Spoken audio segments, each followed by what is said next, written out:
Kartik Malhotra with me in the studio as usual. Kartik, good morning. Morning, Shweta. Let's start with the biggest story that we're tracking on this Monday morning, and that is what could be India's economic size by 2047. The grand vision document we are given to understand outline has been laid. There is a roadmap ahead looking to become a $30 trillion economy. Shweta, I hate it when you put me in a spot, especially on a Monday morning. And I think, hi, good morning to everybody. It's a Monday morning and the data coming out, or sort of the vision coming out from Niti Aayog, in fact, a consultation paper in sync with what Prime Minister Narendra Modi in the month of July had said, something called Vikshit Bharat by 2047. This, of course, is in sync with the Amrit Kal, 25 years remaining for India to become a 100-year-old democracy, a 100-year-old independent country.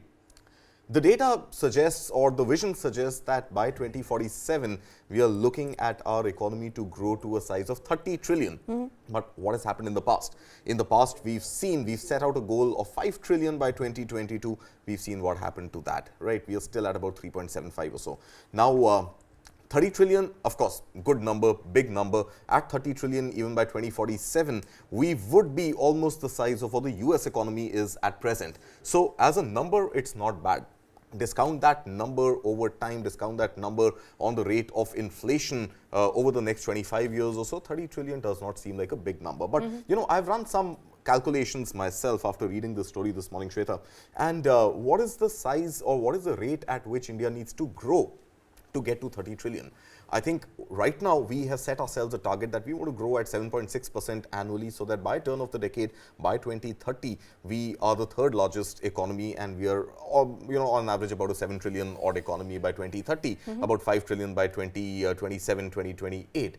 Now, 7.6% in itself is a high growth rate, but to become a $30 trillion economy by 2047, do you know what is the rate at which India has to grow? Yeah. 8.7%.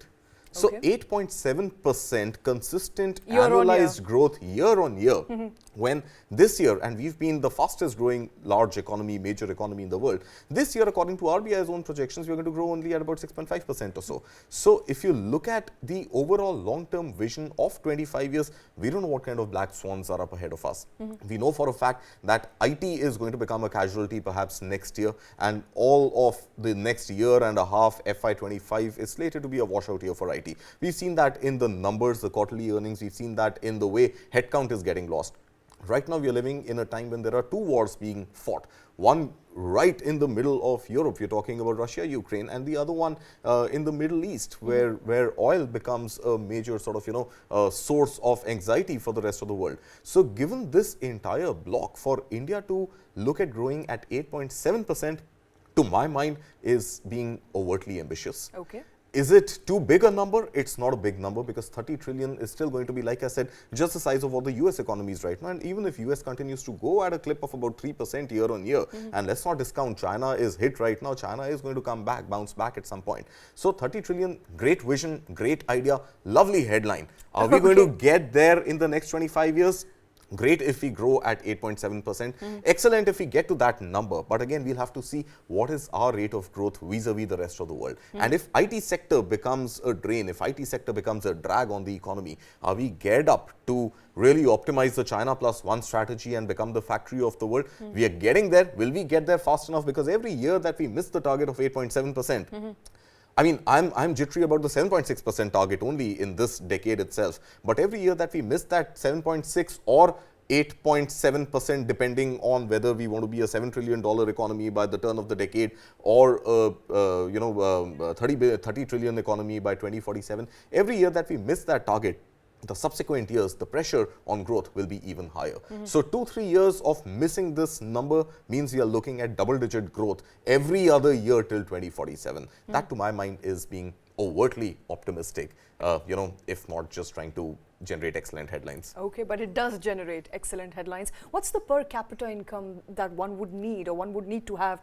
to be at 30 trillion by 2047? So what Niti Aayog is saying in its vision paper, which is likely to be released in December, Niti Aayog says that India has to strive very hard to get out of this middle income trap. Now, this middle income trap has 2-3 connotations. The first connotation being that you have high wages or low productivity or low wages against high productivity. Right. India falls in the former.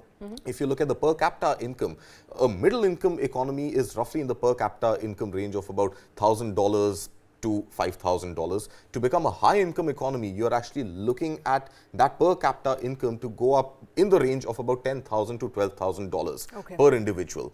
India is still a middle income, smack in the middle of the middle income economy. So we are looking at per capita income to also go at least 5 times higher from where we are right now. All right, and very ambitious target there, but that is the vision document for India at 2047.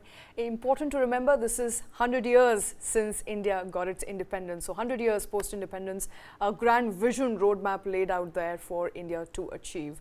Will it happen? Won't it happen? We'll keep tracking those details.